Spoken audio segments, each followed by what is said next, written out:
Assalamualaikum warahmatullahi wabarakatuh. Perkenalkan, nama saya Surya Jiyoso. Yang terhormat Bapak Dhani Muhtada selaku dosen politik hukum Pascasarjana Universitas Negeri Semarang. Pada kesempatan kali ini izinkan saya menyampaikan tugas politik hukum yang berjudul Politik Hukum dalam Mewujudkan Pendidikan yang Bermutu berdasarkan Undang-Undang Nomor 20 Tahun 2003 tentang Sistem Pendidikan Nasional. Yang pertama adalah latar belakang. Pembentukan hukum dalam prinsip pembagian kekuasaan atau division of power principle merupakan fungsi ketatanegaraan atau pemerintahan yang dijalankan oleh badan eksekutif, legislatif, dan yudikatif untuk membentuk hukum, baik hukum yang tertulis maupun hukum yang tidak tertulis. Dalam konsep pemisahan kekuasaan, fungsi ini menjadi otoritas badan legislatif saja. Badan-badan kekuasaan lain tidak memiliki fungsi tersebut, sedangkan dalam konsep pembagian kekuasaan, fungsi ini dijalankan baik oleh badan legislatif, eksekutif, maupun yudikatif. Membahas mengenai politik. Kata politik sendiri berasal dari bahasa Yunani yaitu polis, yang dapat berarti kota atau negara kota. Dari kata polis ini kemudian diturunkan kata-kata lain seperti polites dan politikus, nama sifat yang berarti kewarganegaraan atau civic, dan politik techn untuk kemahiran politik, serta politik epistem untuk ilmu politik. Berpijak pada fungsi politik hukum, maka dapat dikatakan bahwa hukum bukan merupakan tujuan, melainkan sebagai sarana untuk mewujudkan apa yang dicita-citakan.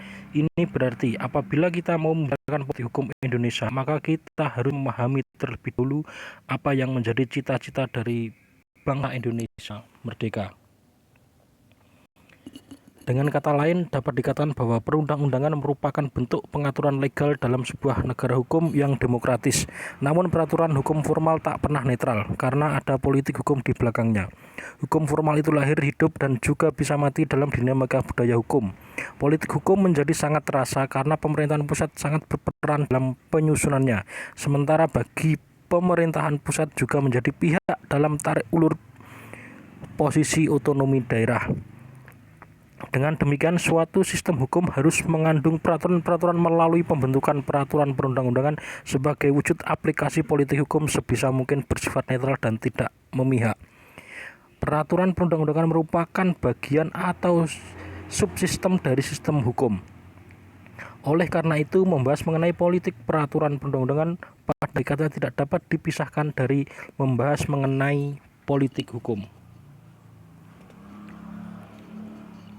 Berdasarkan uraian di atas, maka adapun masalah yang akan dalam makalah ini identifikasi, yaitu yang pertama, apa yang dimaksud landasan hukum pendidikan. Yang kedua, bagaimana politik hukum pendidikan yang dapat mewujudkan pendidikan bermutu. Selanjutnya adalah pembahasan politik pendidikan, yaitu penggunaan kekuasaan untuk mendesakkan kebijakan pendidikan dapat bersifat keras dan lunak. Politik pendidikan dikategorikan keras apabila melibatkan kekuatan untuk mendesakkan implementasi kebijakan tertentu. Sebaliknya, politik pendidikan lunak menentukan implementasi kekuatan secara halus, strategis, taktis. Politik pendidikan dapat juga diartikan sebagai studi ilmiah tentang aspek politik dalam seluruh kegiatan pendidikan. Bisa juga dikatakan studi ilmiah pendidikan tentang kebijaksanaan pendidikan. Pendidikan adalah upaya mengembangkan potensi-potensi manusiawi peserta didik, baik potensi fisik, potensi cipta, dan rasa, agar potensi itu menjadi nyata dan dapat berfungsi dalam perjalanan hidupnya. Dasar pendidikan adalah cita-cita kemanusiaan universal. Landasan hukum pendidikan dapat diartikan peraturan baku sebagai tempat berpijak atau titik tolak dalam melaksanakan kegiatan pendidikan. Undang-Undang Nomor 20 Tahun 2003 tentang Sistem Pendidikan Nasional. Dalam Pasal 3, pendidikan nasional berfungsi mengembangkan kemampuan dan membentuk watak serta peradaban bangsa yang bermartabat dalam rangka mencerdaskan kehidupan bangsa, bertujuan untuk berkembangnya potensi peserta didik agar menjadi manusia yang beriman dan bertakwa kepada Tuhan Yang Maha Esa, berakhlak mulia, sehat, berilmu, cakap, kreatif, mandiri, dan menjadi warga negara yang demokratis serta bertanggung jawab. Dalam pasal 5 ayat 4, warga negara yang memiliki potensi kecerdasan dan bakat istimewa berhak memperoleh pendidikan khusus. Pasal 32 ayat 1, pendidikan khusus merupakan pendidikan bagi peserta didik yang memiliki tingkat kesulitan dalam mengikuti proses pembelajaran karena kelainan fisik, emosional, mental, sosial, dan memiliki potensi kecerdasan dan bakat istimewa. Dari landasan hukum di atas, maka jelas bahwa seluruh lapisan masyarakat negeri ini berhak mendapatkan pendidikan yang bermutu, dan untuk memperolehnya pemerintah wajib untuk memfasilitasinya. Ironisnya, pemerintah penyelenggara negara hanya rajin mendengungkan pentingnya pendidikan bagi warga negara tanpa memberi solusi terbaik untuk penyelenggaraan pendidikan di seluruh jenjang pendidikan. Selain itu, apabila kita ingin menyimak arah kebijakan pendidikan nasional dewasa ini, maka kita menggunakan 3 sumber utama. Adapun dari dasar pendidikan nasional kita, yaitu yang pertama GBHN 1999 sampai 2004 atau TAP MPR RI nomor 4/MPR/1999 tentang GBHN tahun 1999 sampai 2004. Yang kedua adalah Program Pembangunan Nasional atau Prolegnas 2000 sampai 2004. Yang ketiga adalah APBN. Politik hukum pendidikan yang dapat mewujudkan pendidikan yang bermutu. Menurut Mokhtar Kusumamadja, politik hukum merupakan kebijakan hukum dan perundang-undangan dalam pembaharuan hukum dengan instrumen politik hukum dilakukan melalui undang-undang. Politik hukum menurut Sachipto Rarjo adalah aktivitas memilih dan cara yang hendak dipakai untuk mencapai tujuan sosial dan hukum tertentu dalam masyarakat. Berdasarkan uraian di atas, pengertian politik hukum adalah bervariasi, namun dengan meyakini adanya persamaan substantif antara berbagai pengertian yang ada. Tulisan ini mengambil pengertian bahwa politik hukum adalah legal policy yang akan atau telah dilaksanakan secara nasional oleh pemerintah Indonesia yang meliputi: pertama, pembangunan hukum berintikan pembuatan dan pembaruan terhadap materi-materi hukum agar dapat sesuai dengan kebutuhan. Kedua, pelaksanaan ketentuan hukum yang telah ada, termasuk penegasan fungsi lembaga dan pembinaan para penegak hukum.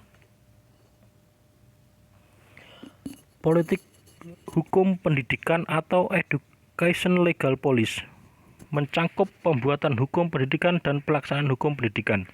Hukum pendidikan dibuat dalam rangka mengimplementasikan tujuan nasional yang tercantum dalam pembukaan Undang-Undang Dasar 1945, yaitu mencerdaskan kehidupan bangsa.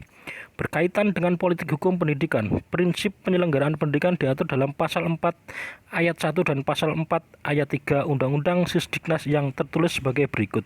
Pasal 4 ayat 1, pendidikan diselenggarakan secara demokratis dan berkeadilan serta tidak diskriminatif dengan menjunjung tinggi hak asasi manusia, nilai keagamaan, nilai kultural, dan kemajuan bangsa. Pasal 4 ayat 3, pendidikan diselenggarakan sebagai suatu proses pembudayaan dan pemberdayaan peserta didik sepanjang hayat. Mencerdaskan kehidupan bangsa lebih merupakan konsepsi budaya, bukan sekedar konsepsi biologis genetika belaka.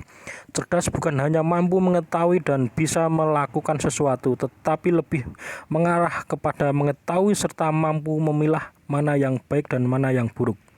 Aplikasi kecerdasan berupa pemikiran-pemikiran serta tindakan-tindakan yang baik dan menghindari pemikiran serta perbuatan-perbuatan buruk. Kehidupan yang cerdas itu menuntun kesadaran atas harga diri, tanggung jawab, kejujuran, kemandirian, tahan uji, produktif, serta emansipatif.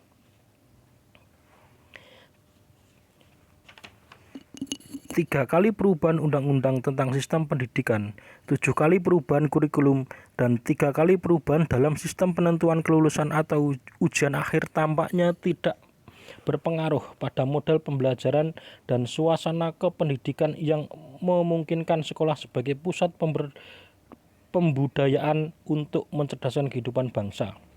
Pada umumnya, suasana dan proses pembelajaran apapun kurikulumnya masih mengutamakan proses mendengar, mencatat, dan menghafal atau rote learning. Belum sampai kepada proses pembelajaran yang diharapkan UNESCO yang terkenal dengan 4 pilar belajar, yakni learning to know, learning to do, learning to live together, dan learning to be. Peserta didik menjadi terbiasa dengan semua dapat diatur, dan tidak ada aturan yang secara konsisten dipegang sebagai rule of the game. Dari serangkaian ulasan tentang berbagai perubahan yang telah terjadi, baik perubahan undang-undang, perubahan kurikulum, dan perubahan sistem ujian akhir, tampaknya belum ada yang bermakna bagi dapat berperannya sekolah sebagai pusat pemberdayaan. Dalam kenyataannya, pemerintah kurang bertanggung jawab secara keseluruhan terhadap penyelenggaraan pendidikan. Pemerintah lebih fokus mementingkan pendidikan yang diselenggarakan pemerintahan atau yang biasa disebut sekolah negeri, dan kurang memperhatikan penyelenggaraan pendidikan yang diselenggarakan oleh masyarakat atau sekolah swasta. Undang-Undang Nomor 14 Tahun 2005 tentang guru dan dosen juga mendorong profesionalisme guru dan dosen harus memenuhi standar kompetensi atas dedikasinya dan peran serta guru dan dosen dalam pendidikan di Indonesia. Maka pemerintah memberikan penghargaan terhadap guru berupa tunjangan profesi sesuai dengan kuota untuk masing-masing kabupaten atau kota. Kualitas suatu pendidikan ditentukan oleh guru atau tenaga pendidik lainnya yang profesional dan memiliki dedikasi yang tinggi pada dunia pendidikan. Pemerintah juga menyusun Standar Nasional Pendidikan atau SNP untuk menjamin mutu pendidikan di Indonesia. SNP merupakan kriteria minimal dalam sistem pendidikan di seluruh Indonesia sesuai dengan yang tertera dalam PP Nomor 19 Tahun 2005 bagi pendidikan formal maupun non-formal. Fungsi dari NSP yaitu sebagai dasar guna mencerdaskan kehidupan bangsa serta membentuk karakter dan watak peradaban bangsa Indonesia. Dalam rangka peningkatan daya saing pendidikan, Pasal 50 Ayat 3 Undang-Undang Nomor 20 Tahun 2003 tentang Sistem Pendidikan Nasional mengamanatkan bahwa pemerintah dan atau pemerintah daerah menyelenggarakan sekurang-kurangnya satu satuan pendidikan pada semua jenjang pendidikan untuk dikembangkan menjadi satuan pendidikan bertaraf internasional. Sedangkan ayat 5 mengamanatkan bahwa pemerintah kabupaten atau kota mengelola pendidikan dasar dan menengah serta satuan pendidikan yang berbasis keunggulan lokal. Yang terakhir adalah penutup. Cita-cita yang tertera dalam Undang-Undang Dasar 1945 dan Undang-Undang Sisdiknas dapat dijamin keterlaksanaannya adanya standar nasional yang harus diikuti oleh para penyelenggara pendidikan di Indonesia perlu ditetapkan dengan menyadari kondisi Indonesia sendiri.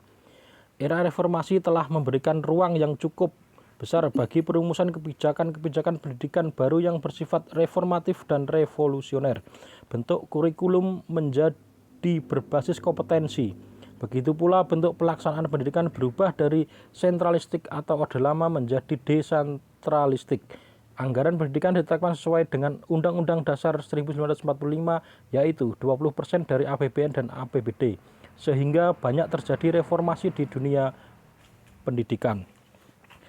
Saran, dalam program legislasi nasional bidang pendidikan, maka pemerintah harus lebih bertanggung jawab secara keseluruhan terhadap penyelenggaraan pendidikan. Pemerintah jangan hanya lebih fokus memperhatikan pendidikan yang diselenggarakan pemerintah atau yang biasa disebut sekolah negeri dan kurang memperhatikan penyelenggaraan pendidikan yang diselenggarakan oleh masyarakat atau sekolah swasta, sehingga tidak ada kesan bahwasanya pemerintah bersikap diskriminatif terhadap sekolah negeri dan sekolah swasta.